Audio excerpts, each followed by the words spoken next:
Look at that. So we can use the vinegar at any time to add seasoning to our dishes. Anything that has liquid, anything that's been done with liquid can be used. Vinegar can be used to increase or to enhance the flavor. I love using acid. It really brightens the flavor of food.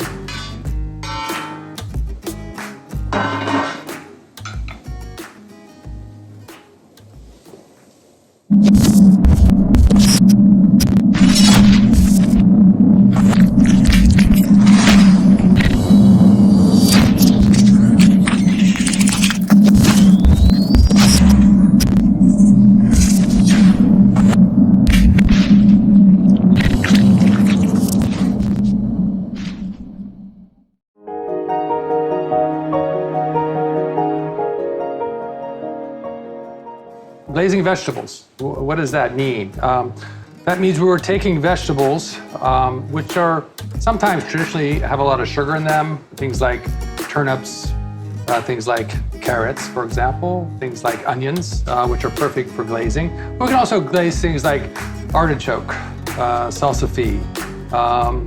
We can glaze, you can even glaze, if you really wanted to, some green vegetable. Of course, that'd have to be done very quickly, but it can be done. So we're gonna start with glazing carrots. Surprisingly, this is a technique that is challenging, even for professional cooks, to be able to glaze correctly, because you have to have the right amount of liquid to the right amount of ingredient. In this case, we're doing carrots. So we're gonna cut our carrots oblique. Now you can use the economois again and peel it like that, or I really like this technique of just rubbing it through the green scrubby. It really keeps a nice shape to it. It only takes off minimal skin, but I also like the way it feels. It's nice and soft and velvety. Oblique is just a technique where we're going to turn the carrot as we slice it. Now, in this case, you want to choose the right knife to use. Do we want to use our big French knife? Well, yeah, it's possible. And again, if I'm using my French knife, you see where my hands are. My hands are reducing the blade to about 6 inches. So maybe it's better to use, an 8-inch or a 6-inch knife and do my oblique. So oblique, we're going to start at an angle. We're going to cut it, and then we're going to just turn it, so we don't have to move, and cut it again. I like the oblique shape because it gives a little texture to it. It keeps it in a uniform size, and size is really, really important here. So we want to make sure we have, when we're glazing our vegetables, we have approximately similar size vegetables to work from. Okay? If they're not the same size or similar size, they may not cook as evenly as you want them. Okay? So we're doing our oblique cut just by turning the carrot. It's almost a little pointed each time, so very, very simple as you roll the carrot around. Now you see here already we have several different sizes of a carrot. So what you really want to do in order to get your glazing done correctly is maybe think about this. So we take these, which are approximately the same size. Maybe you want to think about this, taking the tip off and then cutting your first cut right there, so that the density is about the same as that. And then the second one even. And then start your oblique. Okay? Because we know that the carrot has natural sugars in it. That's why we love to eat raw carrots. We're gonna add a little bit of sugar to our preparation to help kind of kickstart the sugar from the carrots.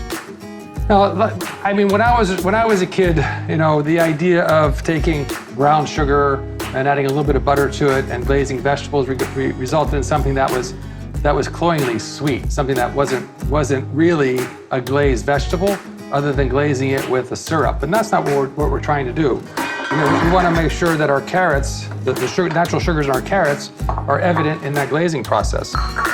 So you see we have our pan here, and we're going to allow for a specific amount of space between the carrots, okay, so that they have a chance to cook evenly.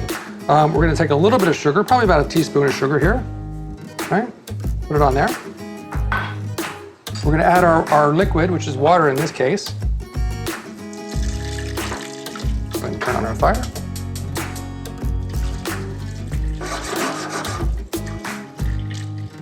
And we're just going to barely cover them, barely. Okay. Add a little bit of butter, that fat, to give it the flavor and help the glazing process as well. Okay. Now we're not seasoning them yet. We're going to season them after they're cooked. And this process will start. You'll see how the evaporation of the liquid, coupled with a little bit of sugar that's in there, as well as the butter to give it some sheen, will help glaze those carrots. We're going to start it on high heat, and we can keep it going on a high heat until it gets to a point where the carrot is almost completely cooked and the glaze is almost reduced to actually glazing the carrots. Now remember, in this glazing process, if you took it past glazing, it's going to become caramelized. And so many times we use this technique with pearl onions or cipollini onions, where we actually caramelize the vegetable through the process of reduction to the point where all of the water is evaporated. The butter and the sugar has created a caramel, and that coats the vegetable as well. So things that are great caramelized are, again, onions is probably the most perfect thing. We caramelize turnips once in a while. Salsify is a wonderful thing caramelized. Carrots, we do love them glazed. You don't typically want to caramelize them. Now there is a point where if you take it past glazing, but you don't want it to be caramelized, we can actually salvage that. And I'm going to show you how to do that. We're going to do that with a little more water and potentially a little bit of acid, because acid helps the emulsification process. So I'm going to chop some parsley here to garnish our carrots with. Now remember, if you're using several vegetables to glaze, you don't want to try to cook onions and carrots together. You want to glaze them separately if that's what your intent is. So just some chopped parsley, some quick chopped parsley, haché. Haché in French means, haché is the French word for chopped. Again, I'm taking my knife, my French knife, and it's rocking. Okay, so that rocking action, I'm holding it down here and pulling it and pulling and pushing here. Pulling it up and pushing it down. The choice of knife is important. So in this case, the French knife was more appropriate than my little slicer. Although I can do it with that, it's just not as effective or as efficient. So chopping herbs is something that we need to think about in terms of oxidation. Can they be chopped ahead? Certainly. Some herbs, though, do oxidize. Basil, if you chop it ahead of time, it's going to turn black. Tarragon is another one of those vegetables that oxidizes and turns black. So remember, oxidation is the meaning of lack of antioxidant in the vegetable. Why do potatoes darken? Why does an apple oxidize? Why do artichokes oxidize? Because there are no antioxidants, natural antioxidants in those vegetables to prevent that oxidation. We talk about olive oils as high amounts of antioxidant in them. And of course, we think about things that diminish antioxidants. Heat diminishes antioxidant. Oxygen diminishes antioxidant. Light diminishes antioxidant. So if you have a beautiful olive oil in your kitchen, you don't want to keep it next to the stove. You don't want to keep it in bright light. And you certainly don't want to keep it open, because all those things will result in diminishing the quality of your extra virgin olive oil. In fact, I recommend buying olive oil in as small container as possible. Remember, the original olive oils were packed in tin cans. And so, of course, the tin prevented any light from getting inside of that. Once you open the olive oil, of course, you want to be able to use it relatively quickly so that it doesn't oxidize. So vegetables, any of these glazing processes, can you do them ahead of time? Yes, you can. You just have to be careful on when you remove them or when you remove them from the heat. So if we were going to glaze our carrots before service in a restaurant, for example, we would have them still partially in the glazing liquid, which in this case is our water and our butter and our sugar. Making sure that we have enough if we're going to finish cooking them a la minute, more or less. We want to be able to make sure that we take them all and put them back in the pan as a whole with all the amounts of water and liquid and fat and sugar that's in there, or making sure that we take the appropriate amount of liquid with the appropriate amount of carrots so that they finish cooking. The other thing that's important, if I'm making this at home for for my friends, my family, then I would go ahead and glaze them all the way and finish them just before I serve them, just by reheating them. And you can reheat them, just by keeping them in the oven, or you could just keep them in the oven and keep them warm. So this is going to take probably about 10 minutes before it's finally gets to the point where we have to pay a lot of attention to it. But cooking, again, is something that you want to be aware of. Your sense of awareness, you're paying attention to the detail on what's going on.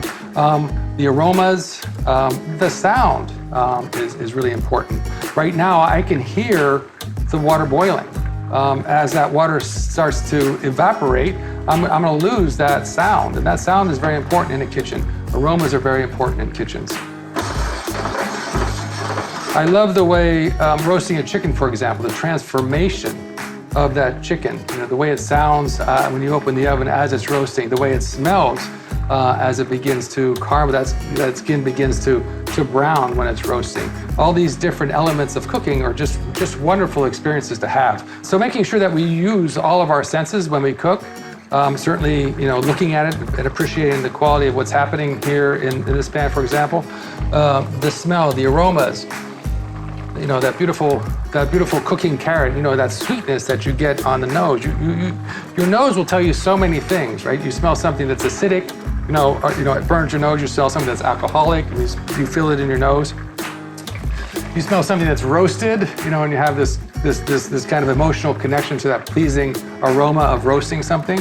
And of course, when I'm smelling the carrots, it's that sweetness that I get that's so compelling. And that's the other thing you have to remember when you're buying your ingredients. You want to make sure that you're buying bunch carrots. When you go into a grocery store and you see many different varieties of carrots, there's the large horse carrots, which we call horse carrots in our restaurant because we use them for stocks. We don't necessarily use them as a vegetable. And then we buy our bunch carrots, which are sweet, tied to bunch. Typically, they may have the leaves on them, but bunch carrots are going to be the sweetest, and they're also going to be the most consistent in size.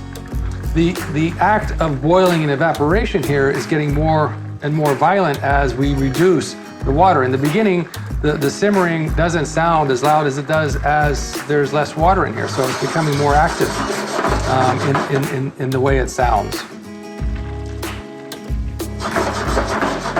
You can see in the carrot there, you can see that butter that's just right on that surface there. You can see the color of it, how it's changed. The sugars are coming out or being pulled out of the carrot at this time. And then that other little bit of sugar that we've added is helping accelerate that process. We can use a spoon to stir it, but then there's a possibility of damaging our vegetables. And we certainly don't want to damage our vegetables. We spend a lot of time in peeling it. We spend a lot of time in cutting that. We don't want to use a spoon or a palette knife or a wooden spoon that could possibly damage the carrot. So, just moving it around like that if you want to is very appropriate. I just want you to notice how much space is between the carrots. So they're not stacked on top of one another, which would be a big mistake for you to make. And there's enough space between each one of them so that as we get to the glazing process, each one will individually be glazed.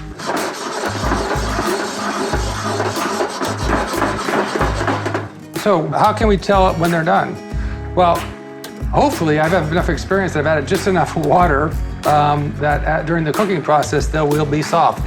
This is a root vegetable. When I talk about root vegetables, I don't want to really feel resistance on my tooth. I want it to have just a very soft texture, but not so soft that it's mush, but something that feels appropriate to a root vegetable. I know we all don't want to eat our potatoes crunchy. We don't want to eat our turnips crunchy. We don't want to eat our carrots crunchy. So is there still a little bit of resistance there? Now you see that? I mean, it's going right, that knife blade is going right in there. So they are cooked. Now it's just going to be the finishing of the glazing process, which is getting very close here.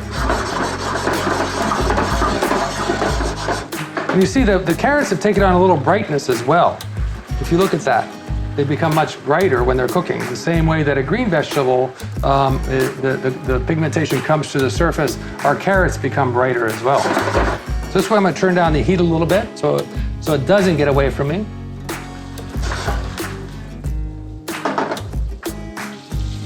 And the aroma is becoming more intense. Now that I'm gonna take it past the glazing stage so that I can kind of rectify a situation that you may run into, right, is that you've reduced it too much and you've lost the glaze and you've got too much fat. So we're gonna go ahead and let that reduce all the way down. This is almost finished right now, not quite. We want to get rid of all of that water in there. So I let it reduce more. And see the nice coating of sugar on that? And then when I say sugar, I mean also sugar. Most of that sugar is from the carrot itself. See? Now, if I take it too far, and you can start to see there's a little bit of caramelization happening there, right? You can start to see the surface of the carrot become a little, the coating of the sugar becomes a little more solid because it's over-reduced. So I'm just gonna add a little bit of water to that. Well, first I'm gonna add a little bit of vinegar to that to help that re-emulsification of that fat. And then just a little bit of water, okay? Now, the vinegar acid is also part of the seasoning process, right? We all understand that there are two ways to season our food. One is with salt, and the other is with acid. They both enhance the flavor of food. They don't change the flavor of the food, they enhance it. Of course, if you add too much salt, then it's salty, but you've all tasted bland food before, and bland food comes from not having enough seasoning. And that seasoning can be either salt or acid. There we go.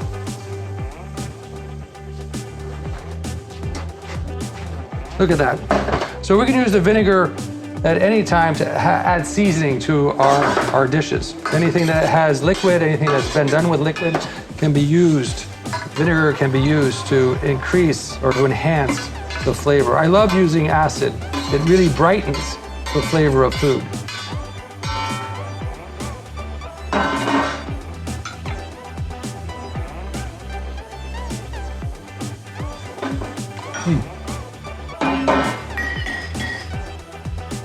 What we have here is a carrot that's been cooked all the way through.